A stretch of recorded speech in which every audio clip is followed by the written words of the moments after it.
Sa photo sur grand écran, son regard qui veille sur les artistes de cirque réunis une nouvelle fois sous le chapiteau de Fontvieille, c'est par un très bel hommage au prince régnier que s'est ouvert le 40e Festival international du cirque de Monte-Carlo. C'était une véritable passion du prince régnier. Il adorait les artistes, tous les artistes, le théâtre, le music-hall, le cirque, et il a voulu leur rendre hommage. Et quel bel hommage, il était normal que nous rendions hommage à lui. Et quel bel hommage de voir son image apparaître tout doucement. On se demande mais qu'est-ce que c'était? Elle retourne tout doucement l'image et on le voit apparaître. C'était magnifique et c'était surtout très touchant. Aujourd'hui, c'est donc la princesse Stéphanie qui perpétue cet héritage familial. À ses côtés, sa fille, Pauline, qui a déjà, elle aussi, en quelque sorte, repris le flambeau en présidant le festival pour jeunes artistes de cirque New Generation. Une belle histoire de famille, une histoire de passion et de fidélité indéfectible aux artistes de cirque depuis le tout premier festival créé il y a 40 ans par le prince régnier. C'est un homme extraordinaire. Lui, il a créé tout ça et sa fille, elle est extraordinaire, qui continue pour tous les artistes du monde. Pour nous, ça nous fait chaud au cœur parce qu'on leur doit beaucoup. Ça fait maintenant donc, 40 ans, même un peu plus, qu'ils ont ce festival. Ils apportent beaucoup au cirque, une belle renommée, c'est vu dans beaucoup de pays, c'est retransmis.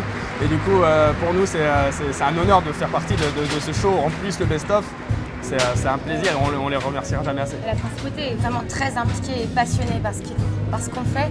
Ils sont toujours avec nous du matin au soir. Pour nous, c'est vraiment très important qu'ils puissent encore ouvrir les arts du cirque à toute la planète.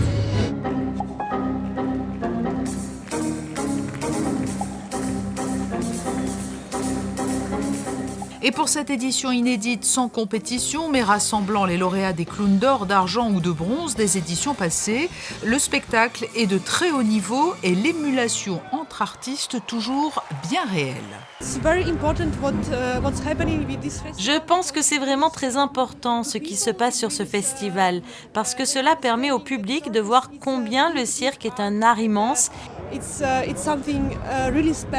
c'est quelque chose de très particulier. Ce n'est pas seulement du divertissement, c'est un vrai art. Et les artistes, ici, méritent le respect car ils mettent leur vie en jeu. Et c'est vraiment formidable ce que la princesse fait pour nous.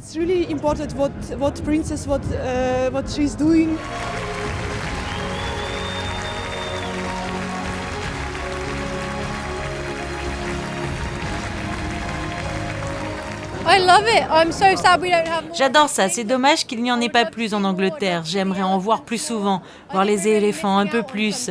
Ça nous manque en Angleterre, c'est vraiment fantastique et la façon dont la famille princière les soutient, c'est quelque chose de très très beau. L'affiche impressionnante de cette 40e édition laisse certains sans voix et parmi les spectateurs, des professionnels qui n'auraient manqué ce rendez-vous pour rien au monde. Eh bien oui, on est là, on est ébahis, on applaudit, on est pire que les petits. Hein. On est sous le choc. 15 spectacles sont prévus au total sur toute la durée du festival jusqu'au 24 janvier, avec 2 temps forts à venir, la grande parade ouverte au public samedi 16 janvier et la soirée de gala le 19 janvier. Pour la première fois, les plus grands noms du cirque s'associeront pour proposer des duos du jamais vu. Waouh!